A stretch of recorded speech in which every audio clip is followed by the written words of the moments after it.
Okay, I suppose we can get started, right?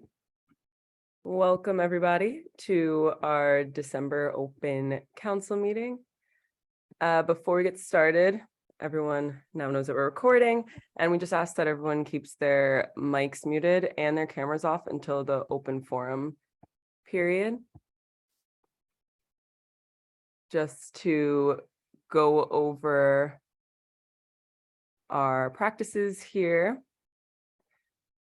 This is a working council meeting and we're following a tight agenda. So we ask that any comments and chats are saved until the open forum period at the end.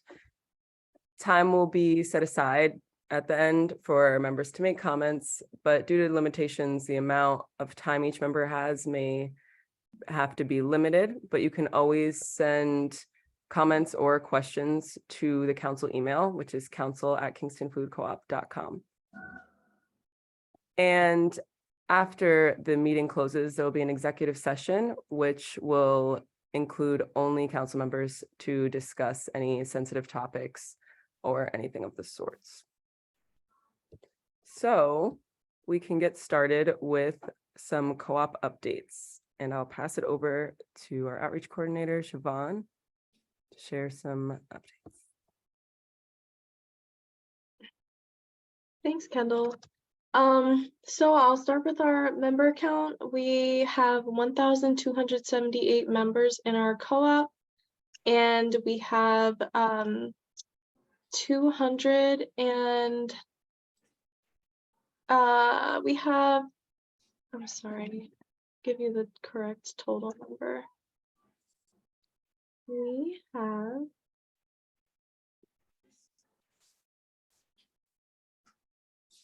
I'm so sorry. I had to remove some filters I had on when I was looking at our membership, but we have over 200 Solidarity members. I believe it's not much different from last month. I think it was in the 240s or something like that. Not much Solidarity change this month.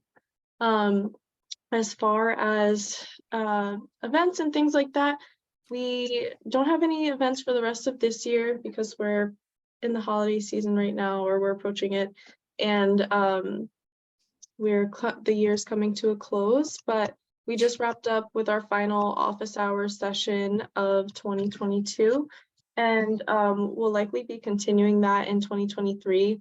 I think we'll add a day. We're thinking about adding Wednesday evenings, and doing it once or twice a month.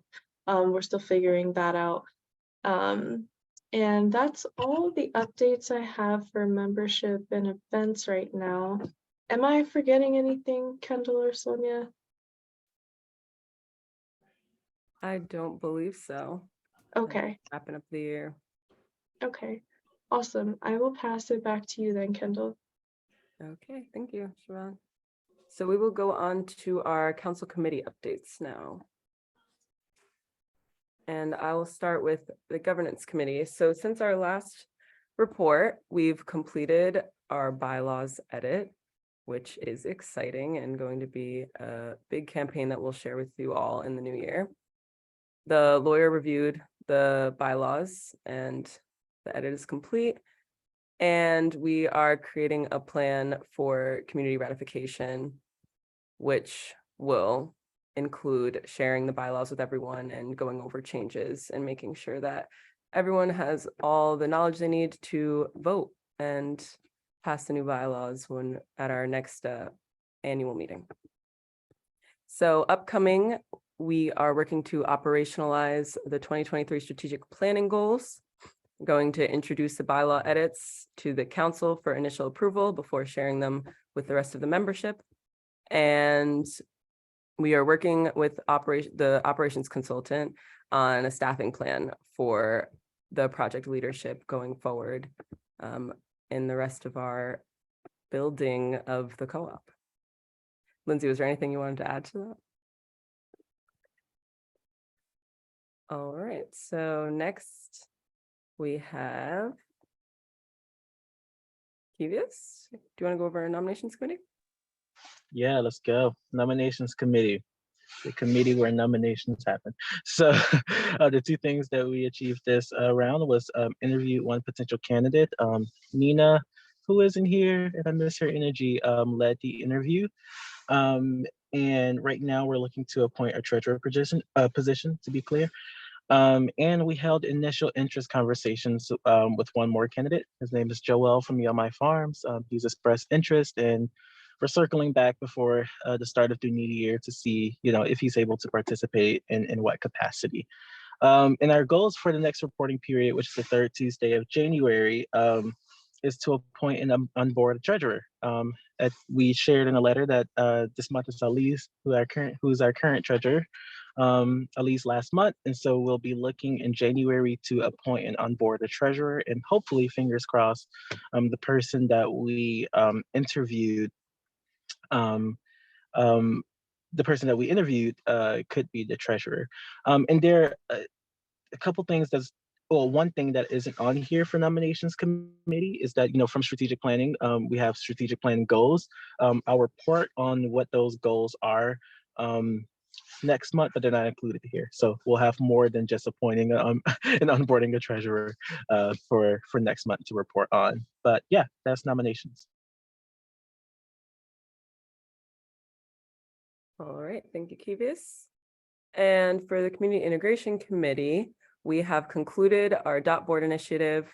We visited, I believe, 5 different locations, and got some feedback from community members and handed it over to Mass, the architects, to be able to integrate into the design process of the building. Office hours were launched, and the last one of the year was December 13th, but they will pick back up next year. And we attended the CCE Thanksgiving event, which was very cool and had a lot of people a chance to network and build relationships and get some feedback again on all the design stuff. So upcoming, we will have a schematic design event in Q1 once the schematic design is finished. So that'll be presented to us by the architects, and then we will share it with everyone else and hold a little event around it. And coming into next year, the office hours will be moved to Wednesdays, and they will fall once a month. So it will be the first Wednesday of the month normally, except January, but we will share the dates exactly soon when we go into the new year. And the only expense we had was community compost for fridges.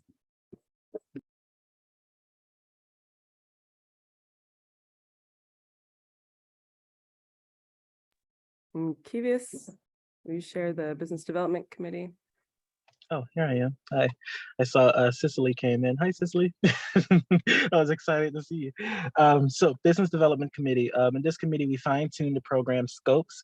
By program scopes, that takes 2 folds. So that's the social programming. So everything that we're doing on the community side to ensure 2 things. 1, that folks of various income can still get groceries, and then 2, to ensure that we're in collaboration and not in competition with the local bodegas. So we fine-tune the scopes of all the programming that encompasses the social piece and the grocery piece. So like, is it dairy and meats and all of that stuff? We fine-tune the scopes of all of those. With respect to the social program, we work with CIC to collect information from the community on program desires. And with respect to both programs, we work with Capital's Project to incorporate programs into operational plans. And the last thing that we did in this committee was led the strategic planning, quarterly strategic planning for the co-op. And the goals for the next reporting period is finalizing our pro forma. So now that we're very clear on the programming and schematic design is 50% through, which then allows us to know sort of like the floor plan of things and some operational metrics and targets. We will feed those into creating a finalized pro forma for our whole grocery store. And yeah, so yeah, I look forward to sharing some updates on that with everyone next month.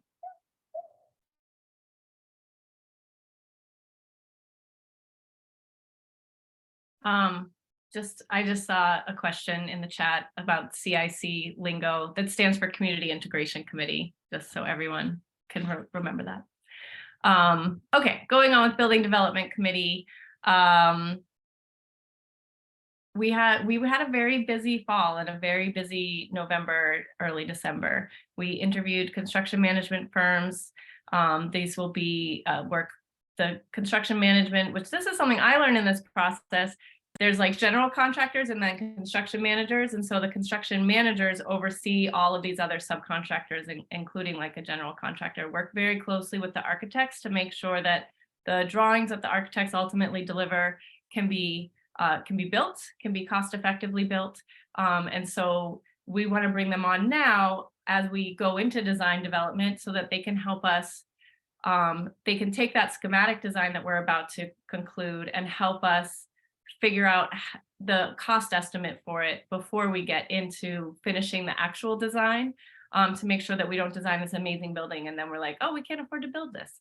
So it will be really exciting to have a good construction management firm on board. So we had those interviews. We worked closely with architects for schematic design.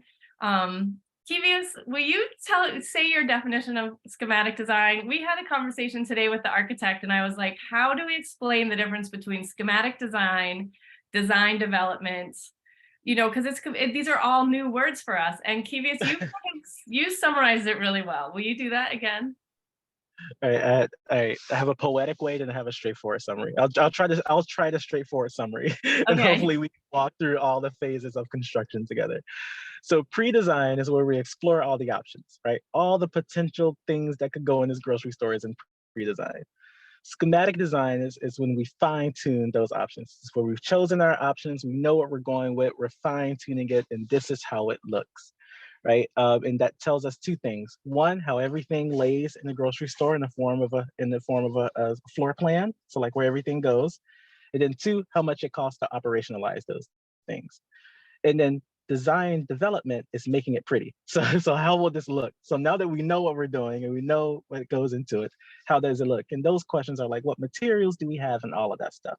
So that's the next phase, design development. Then after that, we do construction document. That is hiring, all the people who are managing the construction and all the subcontractors under that, making sure they know the timeline and they have everything that they need. And then construction administration, where we jump out and build it, and then opening. So right now we're at 50% of schematic design, which means we know where everything is going to go. And in the last 50% of schematic design, we figure out how much it's going to cost to operate the store. And then design development, we make it pretty. So yeah, hopefully that's some good language to grasp. Yeah, I thank you for going back into that. Because I think it is very confusing, but it's been exciting for us. And sometimes it's hard because like with the schematic design, like you just said, it's not the pretty part. It's really just like a footprint and like blocking out like where things would fit. And so sometimes it's really hard to like imagine what does this look like in real life? But like, I feel like the more we're getting into it, the more it's really coming to life. So we're excited to be able to share some of that with you in the new year. Some of those sort of preliminary schematic designs.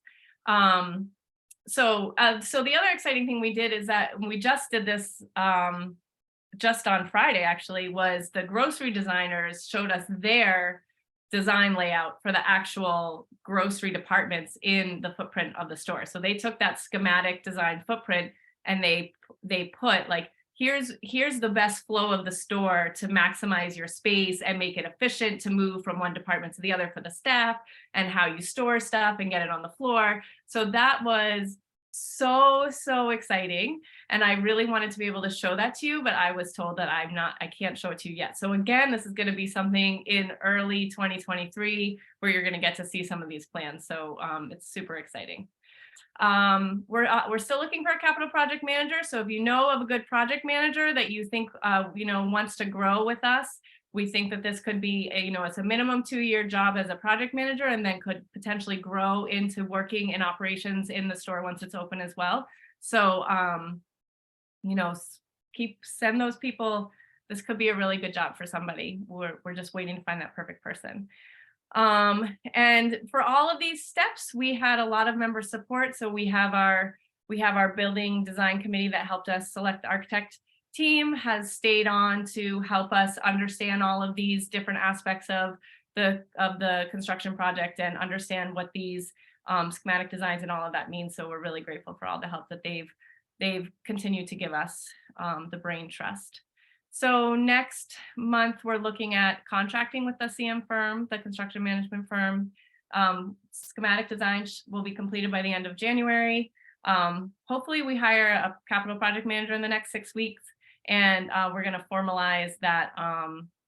We're going to formalize the BDC into sort of the new support committee structure that we need to govern the construction project.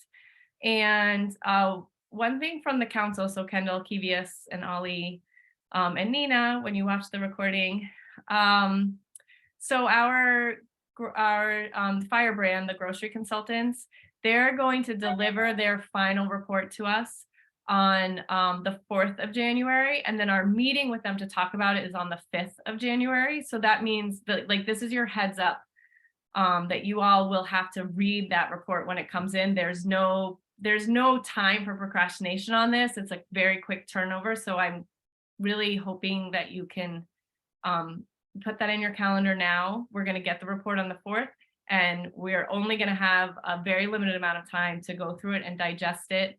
And Kay from Firebrand recommends, she says the best way for us to prepare is to make sure that we reserve the time to carefully read the report prior to the meeting, because this is our chance to ask any final questions of them, get more explanation or clarity around any of the information they're giving us. It's going to be a big report. It's probably going to be 30 pages.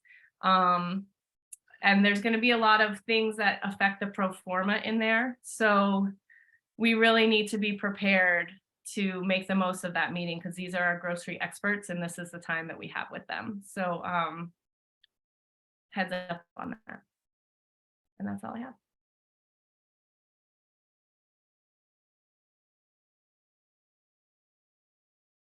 Oh, wait, Lindsay, one exciting thing is schematic design ends and design development begins. Yes. So we get to make it pretty in January. It's Start gonna making it get pretty. so, it's gonna get so pretty. Yeah. Yeah. Thank you, Lindsay. And Ali, do you want to jump in to go over the finance updates? Yeah, hey, can everyone hear me? Yes. Okay, great. Don't mean to have camera. My tech right now is, I don't know what's going on. But the main thing from last month to now, it's working with Sonia, the project consultant, to make sure that all things are okay with transition, call it offboarding of the role I was holding. There wasn't much, a lot of it already lived with Sonia as part of her, Sonia being brought on at the time with past project manager was there. So it was fairly smooth. Excuse me. The main thing of the next week or of now is to submit the Q1 grant request for next year. This is something I will oversee as the last few days of this month. The next thing is on there, the negotiation fee with structure with GWI. This is something that will be carried on by Sonia and with support of other people on the council.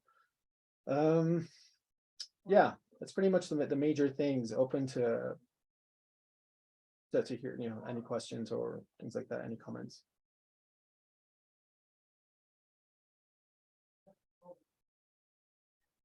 Okay, thank you, Ali. So as I'm sure you all can see, we are in a huge phase of the co-op, and it's very exciting, but we're also so busy. So we continue to need your support and input through this whole process, and we are really excited to be able to compact everything and be able to present it to you all and really get everyone up to speed. It's been rolling real fast so far, but we're really excited going into this new year with these huge developments and what we'll be able to share with everyone. So if there's no new business, then I believe we can go into open forum. So if you'd like to make any comments or ask any questions, please do so. You can put comments in the chat or come off of mute and speak.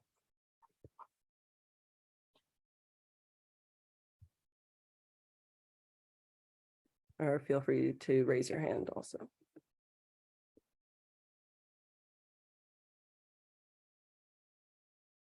Yes, Jenny? Oh, you're muted right now, so we can't hear you. Sorry. So I haven't been able to attend many meetings, but since the last one, I have to say it sounds like you're talking about a real grocery store now. I'm so excited to hear that, and congratulations. I know it's been a lot of work and a lot of time. And I have to ask, you said last time I listened, it was probably a year ago or 9 months ago, it takes 8 years to get a co-op up and running. So I wonder what year we're in now. We're in year four. Yeah. I think. You're halfway through. Yeah, 18, Does 19, it feel- 20, 20. Does Yeah. it feel good to you? Do you feel like you're on target? Does it seem doable in the next 4 years to have it up and running? Oh yeah. Oh yeah. So, oh yeah. Between, I think, the council, well, as you heard, like the council's working very, very, very hard with like very big buckets of work, which could not be understated. And then there is, we've been fortunate enough to have a whole team of professionals from the Building Development Committee, which is a subset of the council, where there are folks who are GMs before, folks who've been in construction before, to other co-ops who we've had the fortunate ability to develop really great relationships with. And Lindsay is really great at keeping us on top of those relationships with other co-ops. And, folks who are around who've been, especially for me also, like very great support, as I shepherd the project in this role. So we go into this with a lot of support.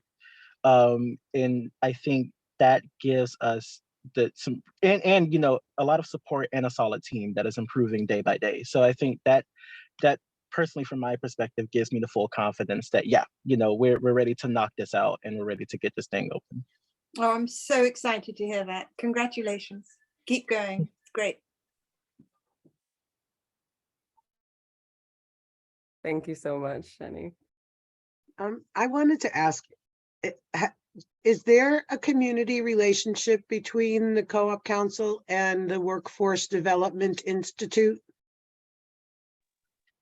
Is there a particular umbrella organization that is under, or? Well, it's a state program that works to develop workforce, and they do grants that you might be eligible for because you're working together to support your work together, possibly for a retreat or a training, things like that. I have a connection with them.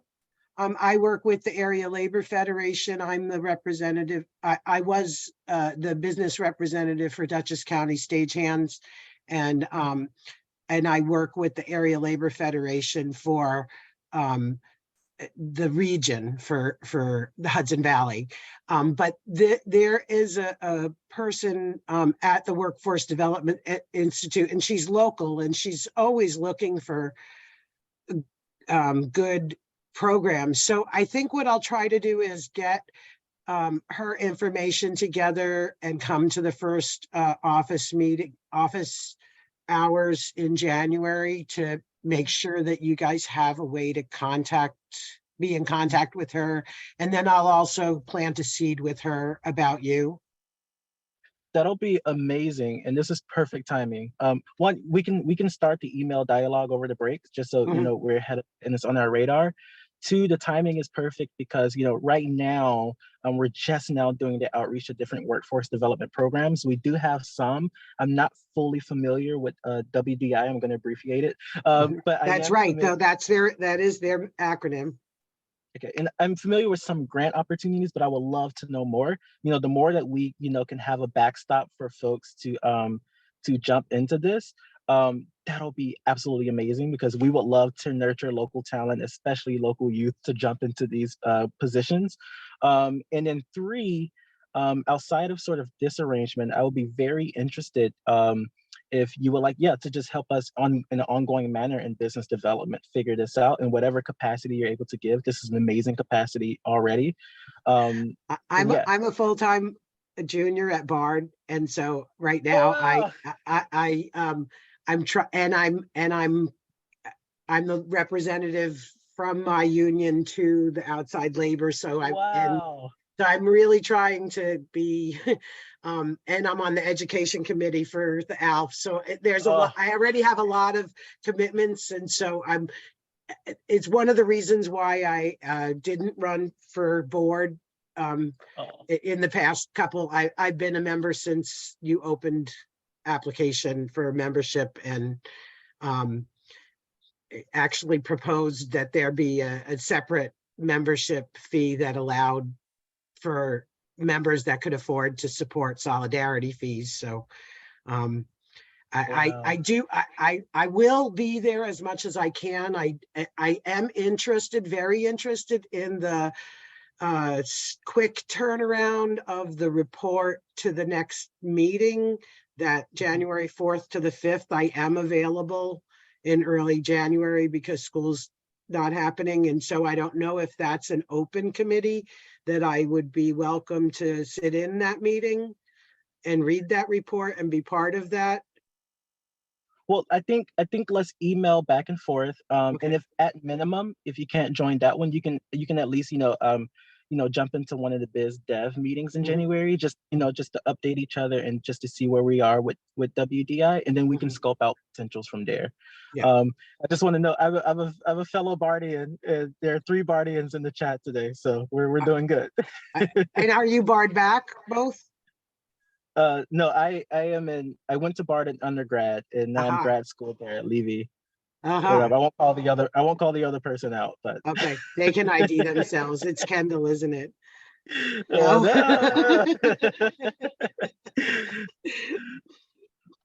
All right. Yeah, thank you so much for that insight, Patty. And if you could send your email in the chat so that I'll we're put it ready there to right now. Sure. get that conversation going. Thank you so much. So Ace Case asks, has membership then reached the minimum number needed to open, or is that ongoing? Apologies if I missed any update in the intro. 20% is our current metric, right? And I think we're at 19%. Oh, I think that this question is just referring to a baseline of memberships overall that we want to have before we open. And I think that this is a somewhat nebulous question. And so kind of, we've met our original projection of what we thought when we first started the process, but we will continue to push membership. And actually, in truth, we haven't been holding really active membership drives because of many things. But I think that will start to ramp up as we get closer to opening as well. And we hope to open with much more members than we have now. Where Siobhan, you want to say what our numbers are again? I can't even remember from 10 minutes ago. Yeah, our total number of members in the co-op right now is 1,278. And our solidarity is 242. Our goal for solidarity is to have 20%. I think that's what Kivia said a couple minutes ago. Okay, yeah, so then I'm going to totally backtrack on when I said, no, we have not met the threshold that we need to open, but we are on track.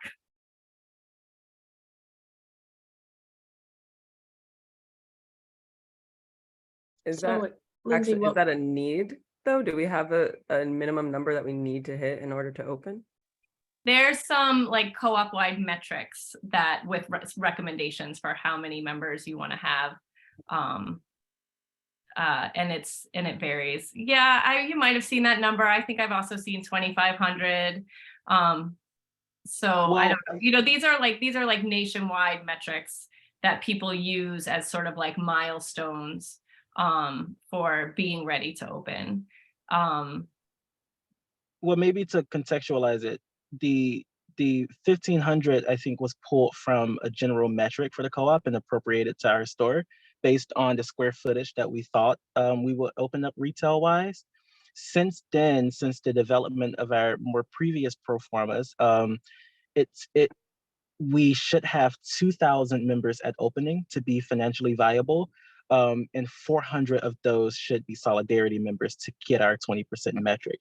However, and this is part of the final pro forma development, since our square footage has changed and our programs have changed, we will have a final updated number for that in Q1 of next year after that final pro forma. And the corresponding 20%, you know, the respective 20% would go with that number. However, you know, we've been on track in increasing our membership and you know, we haven't slowed down on increasing memberships, and I'm super happy that the solidarity shares have been, you know, close to 20%.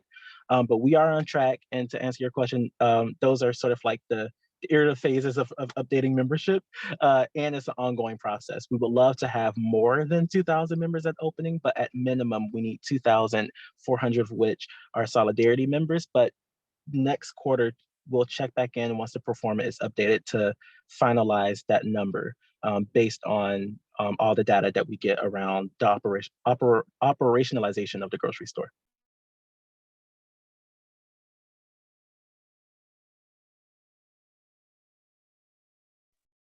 Okay, well, thank you for that question, because that was insightful for all of us, I think. And thank you for your answer, Cubis. Do we have any more questions or comments?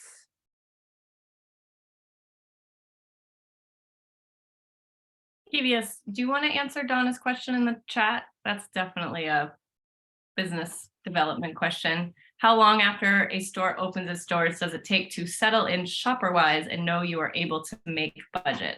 I think you can decipher what she means by that, right? Yeah, so Q3 is our target. So our target is if we're on budget for 3 consecutive months, which we do not expect to truly be on target until the end of, sorry. Sorry, if we're on budget for 3 months, so for a full quarter, then it's good, but we're not projected to be on, like, to truly confidently be on target until the 3rd quarter of the first year. And the only reason that is because our store is a bit complex. And one of our advisors explained to me that in the first year, we're going to have to change out a lot of systems that we initially put in place. And it's going to be a very iterative process. So we want to give ourselves some leeway. So traditionally, if a store is hitting their, you know, metrics for 3 months in a row, then amazing. Our council could transition from a working council to a governing council. But the way this is supposed to look like is shopper-wise, we would be set in our ways in by the end of Q3, and knocking out our targets by the end of Q4 of the first year. Fingers crossed.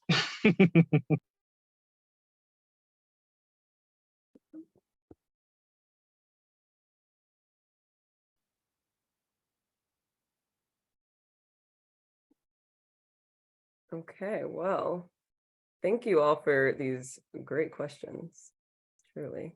Those are really good questions. Yeah. And if there are no more, well, if you think of one later, you can always email any questions or comments to us at council@kingstonfoodcoop.com.